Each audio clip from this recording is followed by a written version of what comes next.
Allen Newberry, and today we're going to take this socket that we forged from this bar of steel in Making a Spear Part 1, and we're going to turn it around and make the tip of the spear right here. So let's go take a look and see how that's done. So this is where we left off the last video. We have the socket forged, and then we just have a rectangular bar coming off the end of the socket. The first thing that we're going to do is put the spear tip into the forge. We only need to get the tip of the spear hot, and then we are going to start forging a point. It's going to take a little bit of time and effort because this bar of steel is pretty thick, so I'll have to hit on it a little bit to get a nice point on there.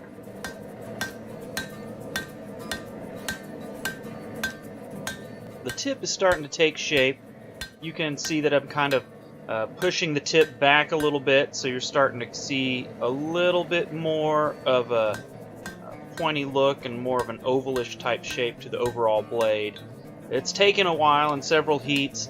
I really wish I could have used my bigger hammer, but I've been babying my elbow after injuring it last fall.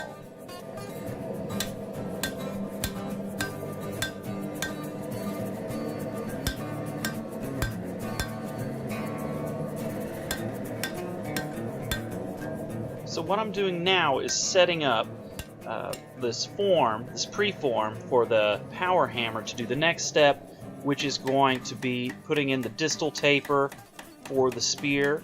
So once I have this to a somewhat spearish shape, I'm going to take it over to the power hammer. Now we are forging in that distal taper. What this is going to do is have it be nice and skinny and pointy at the tip area, and it's going to help that the part that is not thinned out to swell out even fatter than this tip area is going to swell out.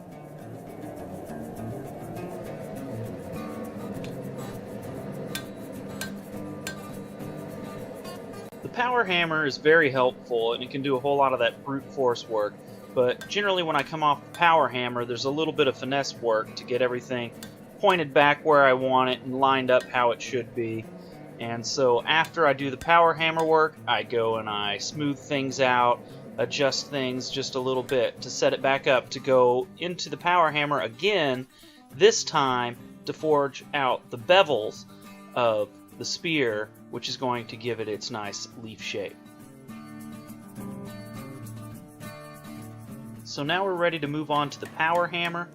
We're going to start forging there towards the base end of the blade of the spear, and we're going to try to spread that way out to give it that nice leaf shape.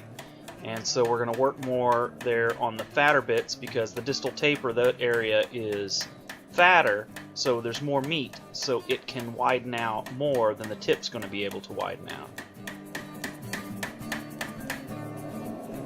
Now we've just about got one of the sides forged out, so we're going to now be able to flip this guy over and start working on the other side. Then it'll be a bit more of fine-tuning and trying to match both sides up as far as width goes.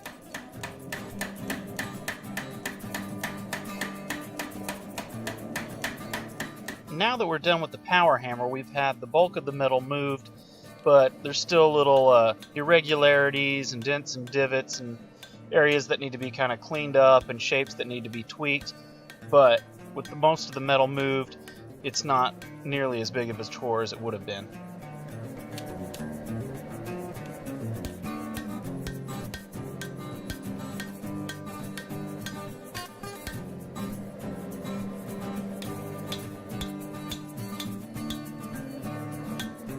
Once the forging is pretty much done, you can start working on the straightening and lining everything up.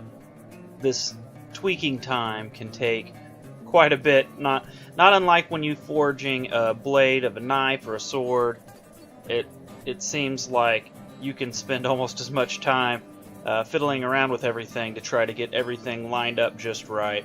I'm not going to show all of it here, and in fact it's still not quite done getting everything lined up, but you can see where we're going with it. The next steps will be normalization, grinding, hardening, and tempering.